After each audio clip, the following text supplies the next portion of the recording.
What are the perks for any Google employee can get? I need not worry about anything apart from my work because food is taken care of. Multiple cuisines, anyone can eat whatever they feel like, and at such times, I think you also tend to splurge. Families love visiting, so I think mainly on Fridays you'll see many families visiting. So yeah, that's nice. What were the two biggest mistakes that made a huge impact in your life? I can think a minute. Yeah, sure. So, And so maybe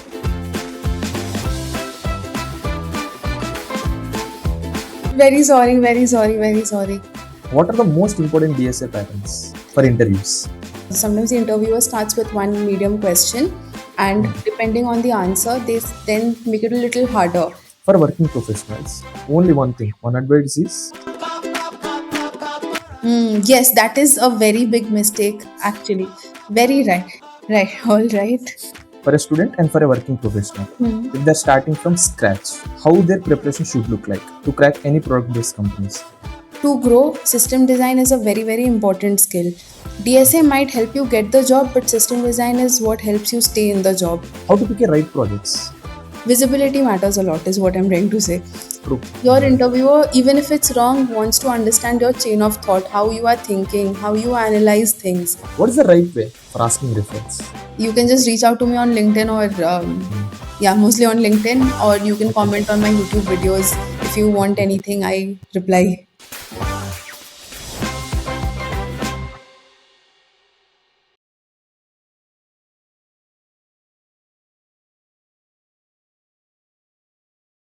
Hi everyone, welcome back to the another exciting episode. I'm Hridesh. Getting into the companies like Google, Microsoft, for many it feels like a dream, right? Some people think you need to be from a top college, while others believe you have to be a coding genius. And many just don't know where to start, how to start, what to focus on. So today we have Spriha with us, working as a software engineer at Google, who has a strong expertise in DSA patterns, system design, and building scalable systems.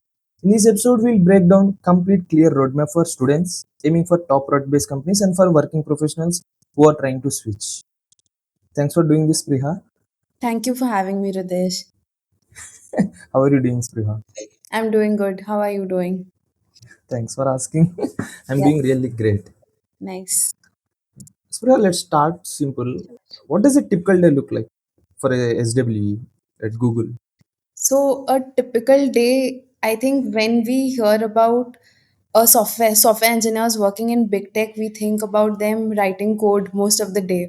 But Hmm. I'd say it's very different. Writing code is maybe 30% of the job, but the other 70% is so much more.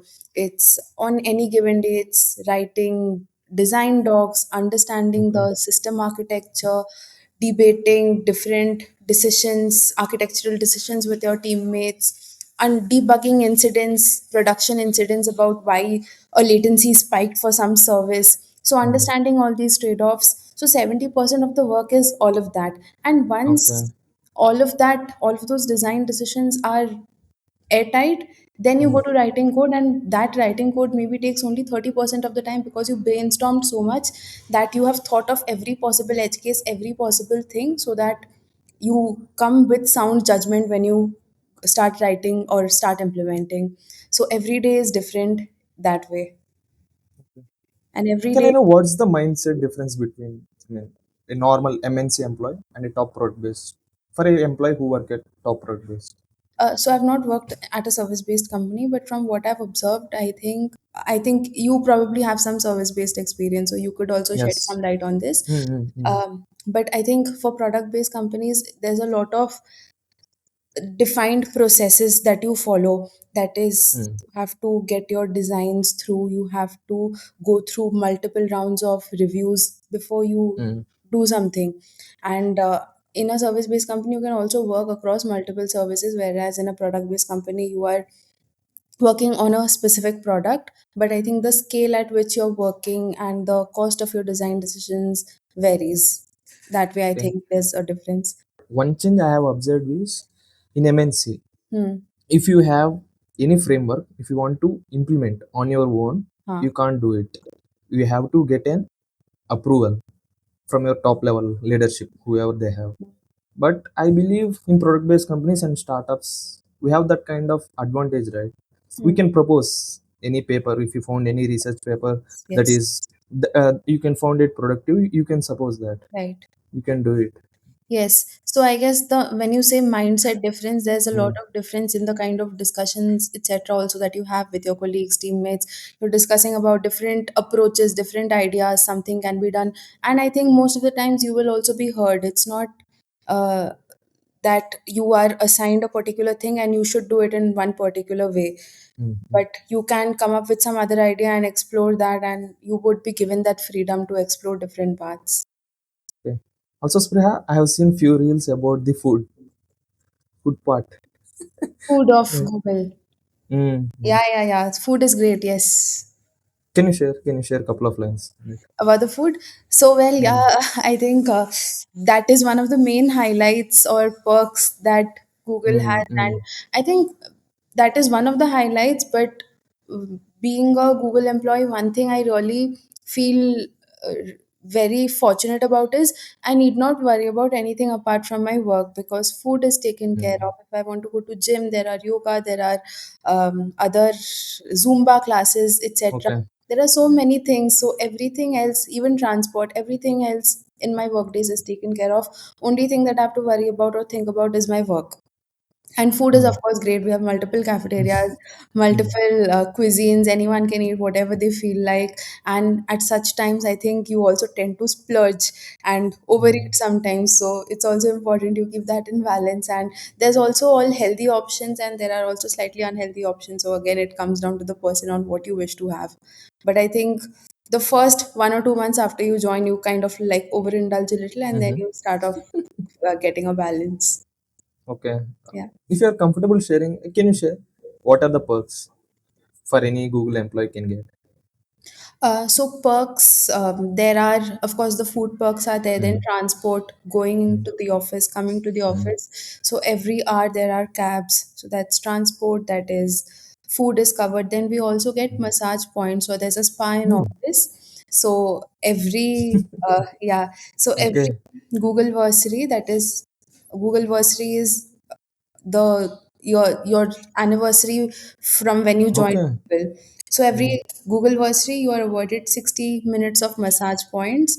And also, if you're sometimes say testing some product, you are awarded mm. some massage points. So you can use those, or you can also employees can use this in-house spa. Okay. It's given at subsidized rates. Those are that is also there.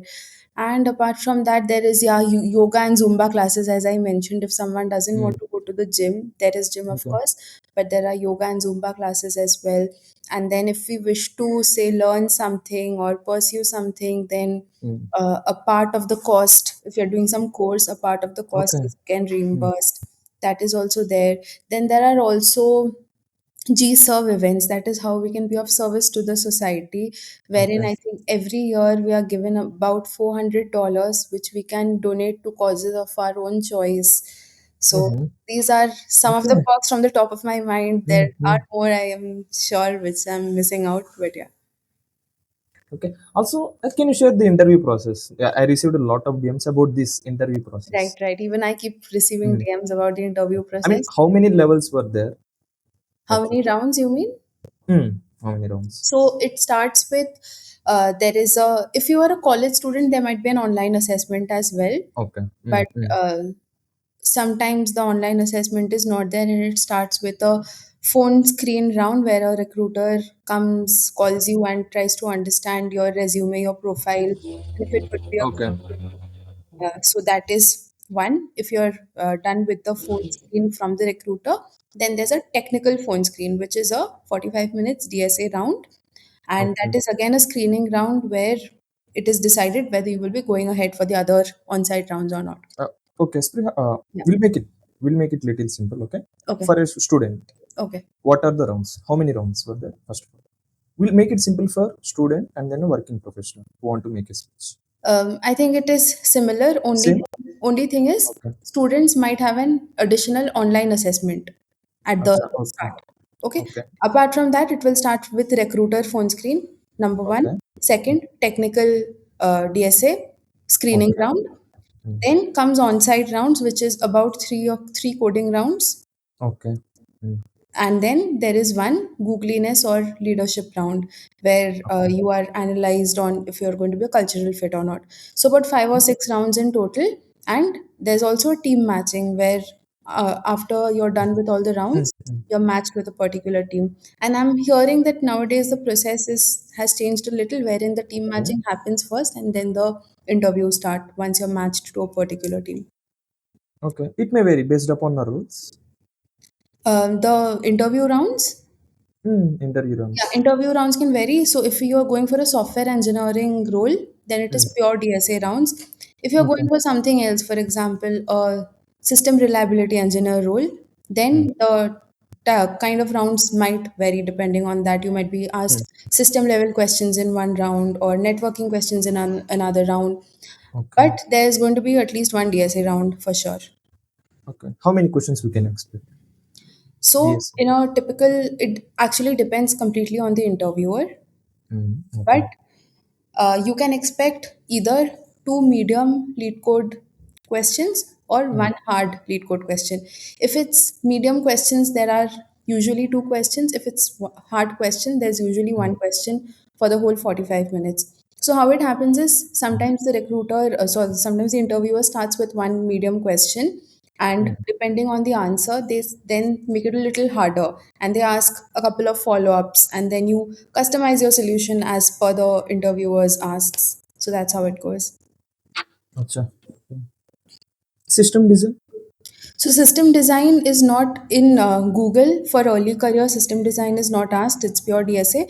But at other companies, for example Microsoft, there is a system design round as well. For Google, only for senior, that is L5 plus roles, system design round is there. Okay. Interviews. So let's discuss about this DSS program because this is one of the most important pillar, Hmm. right? DSA. Most people know, but they're not sure. They have no clue Yeah. where to start Right. because there are a lot of topics: stacks, queues, linked list, Yes. dynamic programming, recursion, Yes. trees, graphs, a lot of things, right?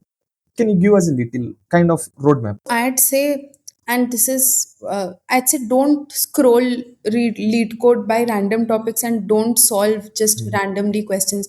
I've Okay. heard people doing like Mm-mm. 200 plus, 300 plus lead code questions, but to what end? So Okay. always just follow a structured approach. Don't count the problems you're solving, is, I think, number one. Hmm. Understand, pick up one data structure. For example, you're starting with arrays or strings. Pick that up, understand what patterns are there behind it. 90% of the DSA problems that we get can be solved using a couple of systematic patterns. If we Okay. understand those patterns very well, Hmm. then irrespective of if, even if we see an unknown question in the interview, we should be able to approach it properly. Hmm. So I'd say pick one data structure, understand Okay. the patterns behind it, solve 4 or 5 problems in that pattern until you're able to do that on your own without needing any external help. Hmm. Solve for edge cases, think of edge cases, Hmm. think of time and space complexity when you're solving, and then Okay. move forward. So, what are the most common patterns? Let's come to that now. So starting off, there is, yes, arrays, strings, hash maps.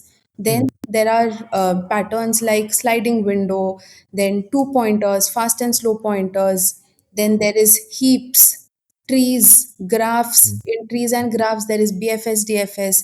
Then Hmm. there is recursion, backtracking. Then there is greedy algorithms, dynamic programming. Dynamic programming comes as a little more complex topic. So Okay. approach all of these patterns, take one pattern, solve 4 5 problems in each, and then move on to the next. So that is what I would recommend. How much time typically? I mean, not sure, Hmm. but random. How much time do we need to spend on each topic? On each topic, Hmm. so I wouldn't say topic wise, but I would say Hmm. problem wise. For example, you're starting with a particular topic. Say we are starting with normal sliding window. Okay, Okay. we understand how sliding windows work. Hmm. Let us look at 1 or 2 questions on how sliding window has been applied with some help. Maybe Hmm. either Claude, ChatGPT are very good tools while preparing for interviews. And then once you're done with that, take a problem and try applying that pattern on your own without any external help. Give it Okay. maybe 1 hour, 1.5 hour at the max. If you're not able Hmm. to do it on your own, don't waste the whole day with that problem also. give it a limited period of time, then take some help, see how it has been solved. So Okay. per problem, I think initially starting off, give it 1 to 1.5 hours, but slowly reduce the time, because remember, in an interview you might have to solve Mm. two problems in 45 minutes. So try, Okay. Mm. yeah, so try to develop the intuition that you're able to somehow get a grasp of the problem in 30 minutes. So try to Mm. bring down your time incrementally as you solve more and more. What approach you have followed, Spriya, during your preparation while So solving this? it's a similar same thing that I just told you. So Same. Okay. yeah, it's similar only. So there's one book called Cracking the Coding Interview, which is a Mm. very good book. And if you have about 4 5 months of time, I recommend reading that book. Especially if you're in college, I think you should read that book. So when I was in college, I read that book. So I had Mm. got to know of these patterns then, and then when I was preparing for my interviews, I had about 3 or 4 weeks of time.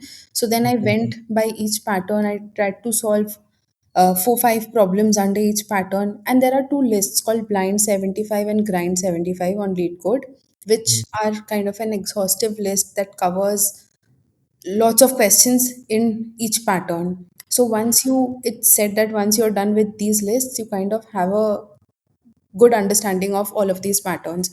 So try to get those lists done and then try to solve more problems. So that is the approach I had followed. Sometimes if you're not able to understand some advanced concept like dynamic programming Mm. or tries, in Mm. trees there's an advanced tree called tries. For those you can watch some YouTube videos also. So that is the Mm. approach I followed. Okay. Also, Spriya, we have a lot of cheat sheets, right, that are available circulating in the internet. Can we follow that actually? I would say it is. So I think blind 75, grind 75, these are also cheat sheets only. Mm. I would say don't memorize those problems or don't go by just those problems. Mm. Understand the patterns behind those problems. Basically, if you understand why those problems are being solved the way they are being solved, even if Okay. you're given any unknown problem, you should be fine with it. So, Mm. yes, it's good to do those cheat sheets, but Mm. always Okay. ask why. What is this question? How is it being solved? And I think once Okay. you are clear on the understanding, the fundamental, Okay. then it should be fine. But don't memorize the problems, is what I would say. It is Follow. good, but you Mm. have to, the way you are looking at the cheat sheet is basically the mindset with Mm. which you are doing it. Don't do it that this is a problem, this is the solution, okay, Mm. because you will not see a similar question again. The question will, the next question you will see might be completely different, but the solution you might be, the approach you might be applying may be a similar approach to another very different question also. So if you understand the fundamental of why that problem was solved with this particular approach, if you Mm. understand that, then even if the problem changes, you can develop an intuition. So slowly you start developing that intuition, okay, even if the problem statement has changed, this Mm. approach can be taken. So try to understand the different approaches or the different patterns with which the problems are being solved. Okay. So we need to concentrate on the patterns, problem Yes, solving, basically, how you are yes. solving that. Focus on the problem solving, right? What are the most important DSA patterns for interviews? So I will not say anything is less important or more important. I Okay. would say everything is important. So Mm. all of these patterns that we just discussed earlier, I would say equally focus on every pattern because it depends on the interviewer what they will ask. I would like to add one more point here. Hmm. We have a lot of vibe coding tools are available, right? Yeah, Replit, you can consider anything. yeah. Lot of lovable, lot of right now Claude, everything. Hmm. So designing any application, any coding any app or website, it's not taking much amount of time. Yeah, yeah. Maybe in 5 minutes, 7 minutes, you can able to get. But Yes. what matters is how you design that system, Exactly. what infra you use to manage. Yes, yes, yes. Today it has become very easy that anyone can build some small chat app for Hmm. your friends, but Hmm. system designing is basically figuring out, say, how WhatsApp is handling 2 billion people messaging each other simultaneously, or how Okay. YouTube is designed. So things like that is what system design is. Understanding the trade-offs between when a SQL versus a NoSQL database should be used, when the users should be given availability versus latency, what Hmm. should be the trade-offs, understanding the decisions between those architectural decisions between those, what is valued, what is not. That is what system design is. Okay. How important it is for interviews? So if you're going for a more senior level interview, then system Mm, design, at least in Google, for as I told, L5 plus for a senior role, there is one round. But for other mm, companies, there is a system design round. And I would say even if there is one system design round in all of your rounds, mm. but in your career to grow, system design is a very very important skill. DSA might help you get the job, but system design is what helps you stay in the job. So understanding the principles of system design, because you will be applying them every day, so if you don't understand the fundamentals of system design, you will be running into problems and eventually you will have to learn it.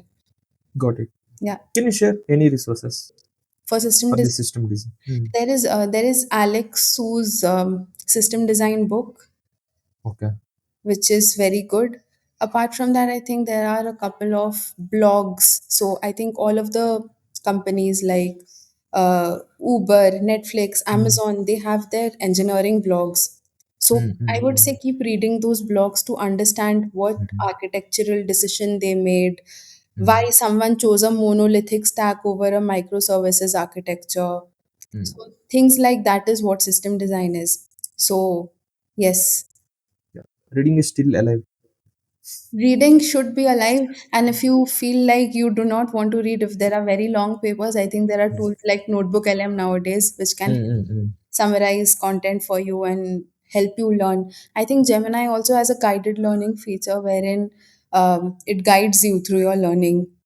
So I use Notebook. I just mentioned Notebook LM. So I mm. use Notebook LM a lot. So whenever I have some big research paper, recently I think there was one research paper by Meta, and it Okay. was about some 100 pages long. So of course I Mm, can't read 100 pages mm, right now. So what I did is I used Notebook LM. I asked it to summarize the key points for me, and if you wish to go into depth into some part, you can again ask it questions again, and it helps you um, give it helps mm, explain things to you. And you can also create infographics, technical slides on Notebook LM, so that is good. So I use Notebook LM a lot. Apart from that, I think I also use there is Anti-Gravity, which is Google's agentic ID. Anti-gravity. Yeah, Mm, mm, I think a similar version of it is Claude Code for mm, people using mm, Claude, but I find that also very good. It can have a multi main orchestrator agent, and if you have a complex task, it can break it up into multiple tasks and assign it to different sub agents, and different sub agents are working for different things. So I think there are so many new tools in the market. So it is important that we explore all of these to understand what best fits our need. And yeah, so these mm, are two tools that I mainly use almost weekly: Anti Gravity and Notebook LM. And mm. Claude is also great for some personal use. I also use Claude Cowork schedule tasks. And there Got is it. Google AI Studio for vibe coding also. Mm.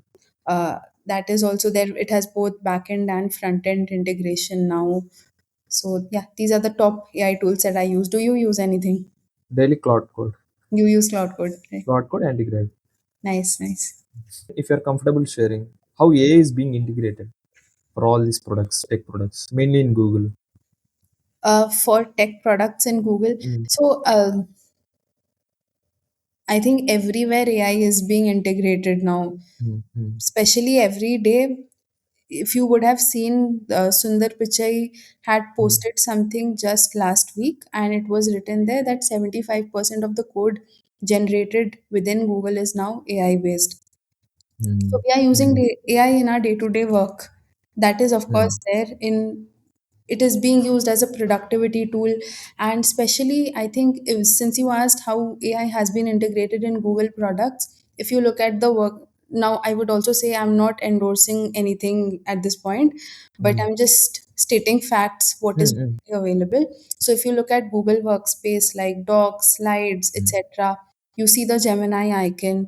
Even mm, Google mm, Meet, mm, we can use Gemini to say we have joined a meeting late. We can ask what has happened in the meeting, or it mm. can read through our emails. It can summarize key action points for us. So everywhere in all of these products, AI is being heavily used.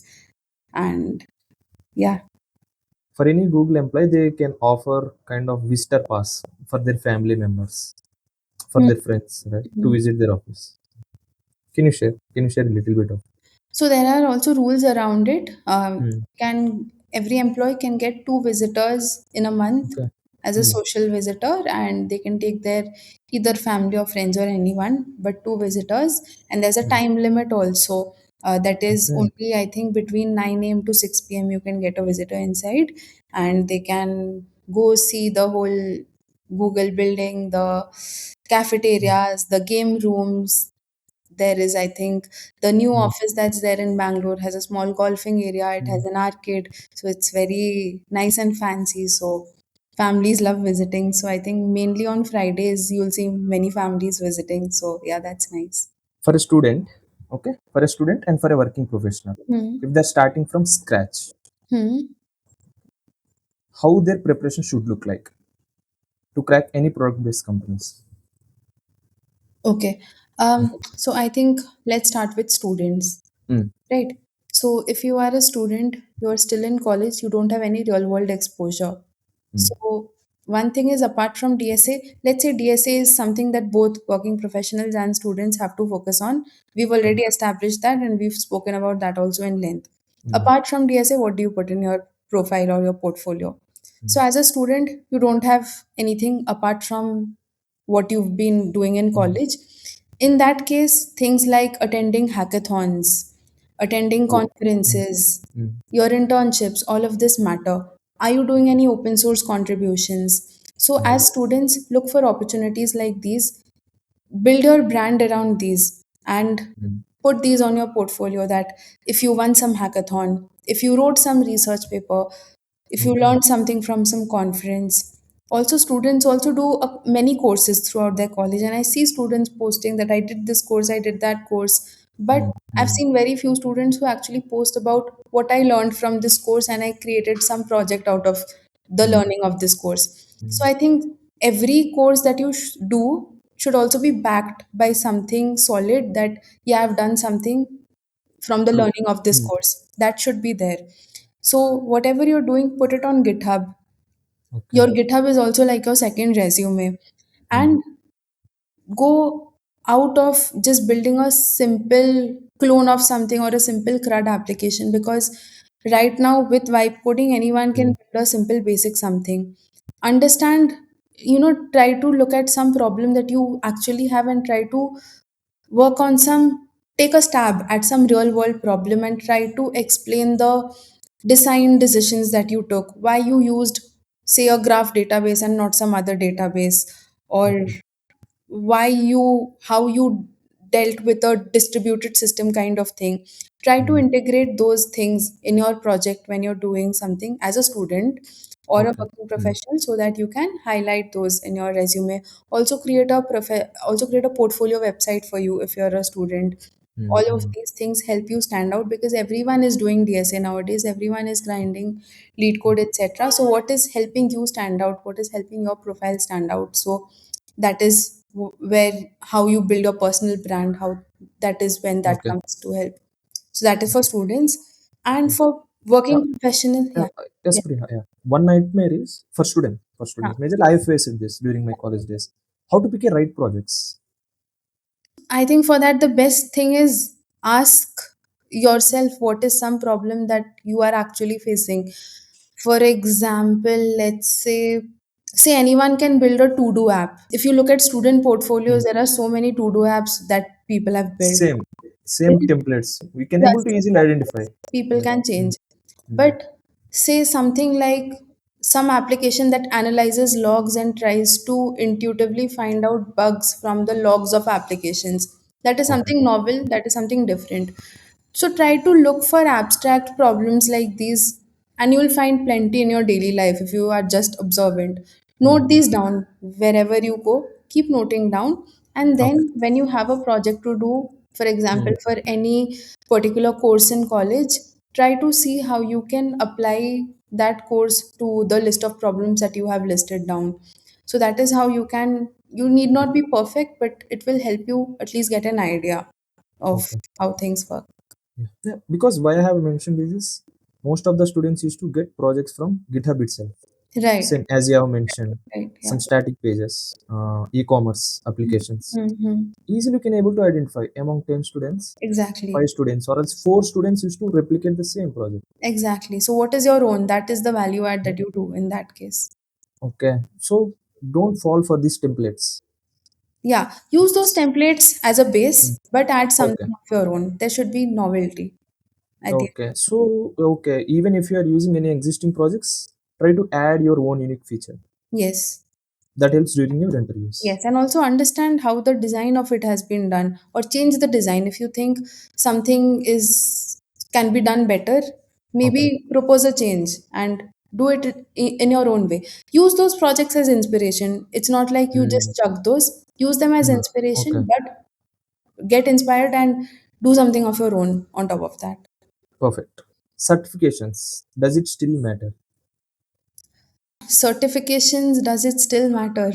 So Mm, I would say certifications help if you actually go with the plan of learning something and getting true. something out of it. Mm, But I guess colleges, many colleges, I know my college had some, they used to look at if we are doing particular certification, so people used to everyone sit in one group, and just for the sake of completing certifications people would do that. If you're doing it okay. with that intent, of course certifications have no use, unless from the learning of the certification, with the learning of the certification you are creating something of your own. So at the Mm, end it again always comes down to what you're building out of what you're learning. So okay. if you're Mm, doing mm. certifications, well and good, but make sure you're also applying it somewhere. Application is what is most important. They have only less amount of time during their college hours Yeah. because managing college stuff is a big thing, right? So in that amount of time, do they need to concentrate on DSA or projects, or they need to balance both? How they need to do that?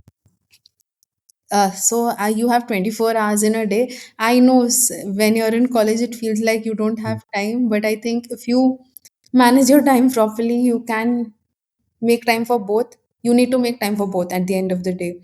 mm, Sometimes, even I have made the mistake where I had not focused much on DSA in my first and second year, and then later on I started focusing on DSA.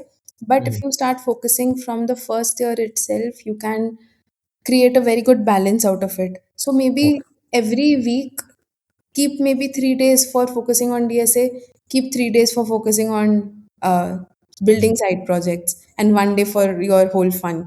So mm. make a schedule like that. So if you're consistent, so I think in cases like these, consistency is what matters more, Okay.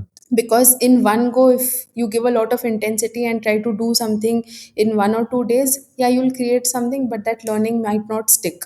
But if you're Mm, consistent, that is right from first year, every week you're consistently doing, then I mm. think it shows by the end of your college journey. Okay. So it's all about planning. All about planning and consistency. We can move. We can move on to the second part. Working professionals. Working professionals, what should they put in their portfolio, right? Yes. I think for working professionals, the story you put, your story Mm, is basically your portfolio. So when working professionals especially create their portfolio, I think building your portfolio in a way that you focus on the impact you've brought. For example, say in my previous work, I worked on mm, this, which brought down the latency of the system by 200 millisecond, or which cut the cost by 80%, which improved the efficiency by 20%. So focusing on numbers. quantitative impacts, Mm, numbers, yes. So numbers. whatever work you're doing, quantify that. Try to see what is the impact it got. Try to look at the bigger picture. Okay. So get those points, get those bullet points, and that is how you build your portfolio. And I think for working professional, system design is also like a make or break round. So Mm, explaining what architectural decisions you made in your role. So these are the most important areas, I guess, for a working professional. okay. So DSA is common for both. DSA is going to be asked, but the rounds will be changed a little. At least in Google, there will be one round of system design for software engineering. In other Mm, companies, it might differ a little more. But yeah, okay. DSA is going to be Okay. asked anyhow. If someone is working at any software, any MNC or product-based company, most people believe that he might be a techie, Hmm. he might be a software engineer. Right. So apart from these roles, do we have any other roles? Yeah, there are roles. I think if you can go to the careers page of any Mm, company mm, and you can look at any roles. For example, there are roles like application engineer, okay. then there is systems engineer, Mm, then there is network engineer. All of these are also, they are not direct software engineer, but mm, they are related tech roles. But if it is not just a tech role, there are also HR roles, program manager roles, product manager roles. So all of these mm. roles also exist. Spriya, can you share what were the two biggest mistakes that made a huge impact in your life? Two biggest mistakes that made a Yeah. huge impact in my life. Yes. Huh. Mistakes in interviews or in general? One in interview, one in personal. One in interview, one in personal. So I think, all right. Mm. So let me start with, Yes, you can. I can think a minute. Yeah, sure. Let me start with a personal mistake because that is coming to my mind right now. Mm. Interview, Okay. I'll probably Okay. think a little Mm, more. So I think earlier I used to think that if I'm just doing something, but I'm not mm. documenting, I used to not document much of what I was doing. I would just probably do and then I would leave it at it, Okay. thinking that of course everyone knows what I've been working on. Mm, mm, That mm. is fine. But I think in most companies it is very important that you document. Visibility matters a lot is what I'm trying to say. True. No one is going to come and give you that attribution Mm. unless you yourself are creating gateways for that. That is, you have to be your own cheerleader. You have Mm. to True. document what you have done. You have to speak about what you have done. Otherwise, no one's going to come and do that. And everything is going to depend on that. So I think from day one, you should document your work. Whatever you've done, keep documenting it, because sometimes what happens is when you go for your yearly cycles of Mm. increments, etc., also, Got it. you also sometimes forget what you may have done like a couple of Mm. months back. So when you keep that document of it, you that helps you as well as your um, everyone around you to understand what was the impact of your work. So I think keep documenting. Okay. Visibility is what you will bring, and Mm. create your own brand, Mm. because Mm. I think these are some things, some mistakes that I used to make earlier that I may still be making, but I am still at least aware when I'm making the mistake now. Okay. Mm. And when it comes to interviews, I think initially there had been one or two interviews where I would say I have been given a problem and I'm Okay. completely blank. I don't know how to solve that problem. I Mm. would be quiet. I would be quiet for 5 to 10 minutes thinking about it. And then once I get some idea, I would start speaking. That is a complete no no, because Okay. Mm. those 5 to 10 minutes your interviewer is probably just staring at you and Mm. wondering that what is happening. Your Mm. interviewer, even if it's wrong, wants to understand your chain of thought, how you are thinking, how you analyze things. Even Mm. if you're going in the wrong direction, your interviewer can sometimes, give you a little nudge in that direction and see if you're able to follow through with that Mm. route. So I would say don't stay quiet during interviews. Always keep explaining your chain of thought.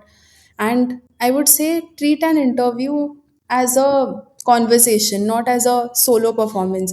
I used to True. first think that Mm. I am being evaluated, and that is the mindset I would go with. So I would be under some pressure also. Mm. But Mm. one thing you have to understand is the interviewer is also interested in getting someone hired, and you also would add some value. So treat it like a conversation and go in with that mindset. So these are two mistakes that I have learned from and I'm still learning from. And Okay. We just want one enhancement. Okay. If someone struck like you during their interview phases, what one tip you would like to suggest? don't assume things. For example, Mm. say you're given a string in some DSA question and you have to do some operations on it. Don't assume that there will only be English characters. There can be special characters also. So state your assumptions, ask clarifying questions. You're evaluated also on the basis of that. If you're completely stuck, you don't see any way to proceed, at mm, the end you can maybe tell your interviewer that this is what I have arrived at till now, and I'm not able to foresee. mm, Could you give me a little guidance on which way I should proceed? Then I can think of that. mm, mm. So do that. Also test out your. I had not mentioned this before, so I'm mentioning it now. But Okay. once you have a solution, also do a dry run. Test it before your interviewer to see if it is actually working or not. And I think for Google interviews, you write your solution on a doc. You don't have an ID which is suggesting code to you. So you have Mm. to like practice writing the code on your own without any guidance or help from IDs. So practice that as well. Thanks, Priya. Okay. Sure. What is the right way for asking referrals? For asking referrals. Mm, So yes, I get so many DMs on LinkedIn where people just say, "Can you refer me? Can you refer me?" I think that is a very wrong way, because you're mm, asking the person you are you want a referral from to do all the work for you. If you mm, want a mm, referral from someone, you should go do your homework and then ask for the referral. For mm, that, mm. first of all, True. find out which are the roles that Okay. you want to apply for. Customize your resume to fit that role. That is, your resume should have the keywords that the role requires, it should have the relevant projects, etc. And Mm, then when you're reaching out to someone, send the resume, send the role ID for which you want the referral, and mm. say, explain why you think you would be a great fit, and then let the person decide. So Okay. that is how you should do your homework and then present your complete packet of why you should be considered, and that is how Okay. you should approach for a referral. Great. That was great. You can just reach out to me on LinkedIn or Mm, yeah, mostly on LinkedIn, or you can okay. comment on my YouTube videos. If you want Okay. anything, I reply. Yeah. I will leave the link here. Sure, sure. Okay. Common mistakes that students make based upon your experience. You have seen your juniors from your juniors.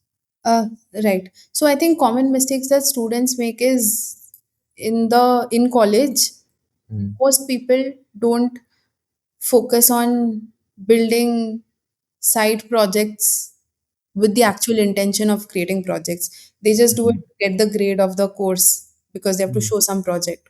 That is mm. one mistake. Second mistake, many people start doing lead code, etc., when it just 1 or 2 months before placements. That's true. Mm, That mm, bursts of mm, intensity will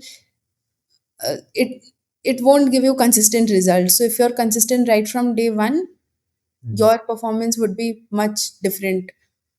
That is the Okay. second mistake. Mm, Third mm. mistake is only focusing on the theoretical subjects and not understanding the why behind them, and also True. not focusing on creating a brand while you're in college. I think students have much more free time than working professionals.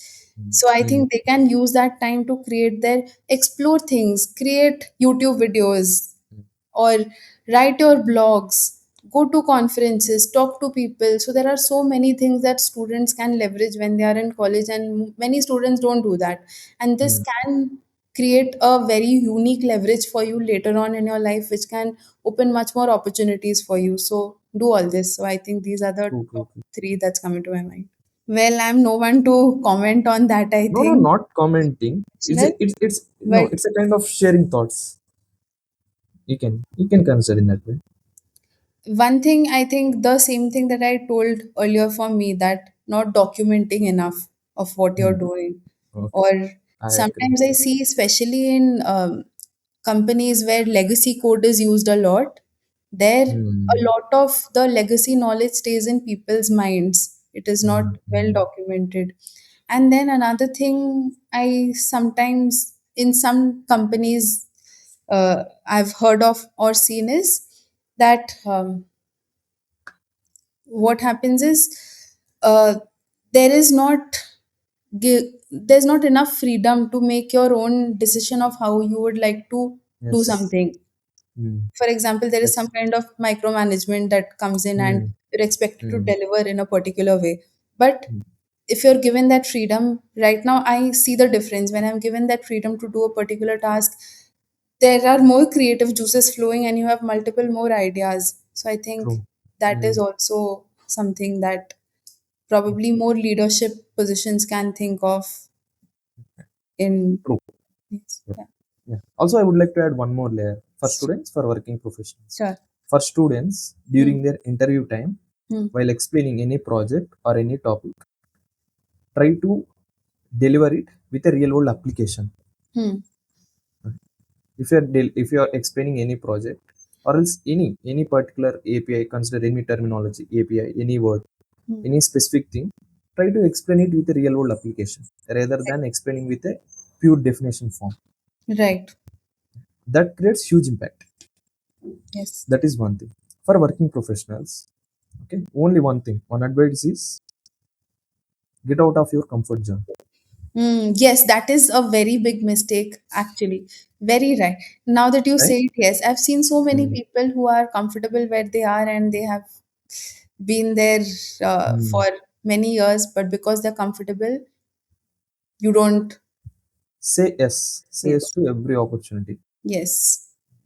I mean, it's not in a way like get all the work done on your head. It's not like that. If any new technology came up, try to spend some time there.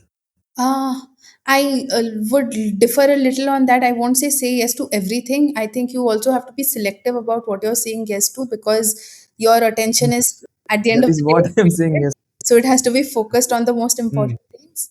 mm, But at least when you're starting, when you do not have enough opportunities, say yes to mm. everything so that you get a flavor of everything, and then you can start being selective. Okay. Yeah. So this is the wrap up questions, Priha. Okay. Yes. Yes. Leaving this tagline, Google, who is Priha behind the screen in real life? Right. All right. So I think I am someone who loves to read a lot. I'm someone who likes to create things, which is why I started creating content also. And Okay. because of my reading and I think I'm very curious as a person, and I like to understand how things are working or why something is the way that they are. Mm, Because of these, I used to read so many things, but I would then forget maybe a year or two later. So I started blogging. And then mm. even for with blogging it takes some time, and as my schedule used to grow busier, then I started Okay. creating content, I started creating videos. Mm. So leaving aside my, if I would not be working as a engineer at Google, I think I Okay. would still be a content creator. I would still be I'm very interested in how the education can be improved. I would still be working out, focusing in these areas. Mm. That's what I think. Huh. Most podcasters start with this kind of question. Can you share a brief intro about yourself? But I will ask at the end. Can you share little bit intro of yourself? Okay, so I think it is. I really liked your. Before I answer your this question, I must say I really liked your previous question, because when many times people identify themselves with their Mm, job identity, and it is very mm, important that we see ourselves as individuals outside of mm. our work role. So it's a very good question. And Yes. coming to your question now, you wanted to know about a little bit Yes. about myself. So well, I'm someone who loves to travel, loves to Okay. read, Mm, loves to create content mostly mm, around tech or education. And mm. I would like to do something to, you know, uplift the collective education or collective wisdom of everyone in India Definitely. and bring some change in whatever way possible. Even though what I do is very, very less, but still, even if it has impact on one or two people, I think my Mm, job is done. So this is what I am behind the scenes, and mm. Now I got the answer. uh, Yeah. Thanks. Thanks, thank you Priha. for doing this initiative and helping so many people. That is also great.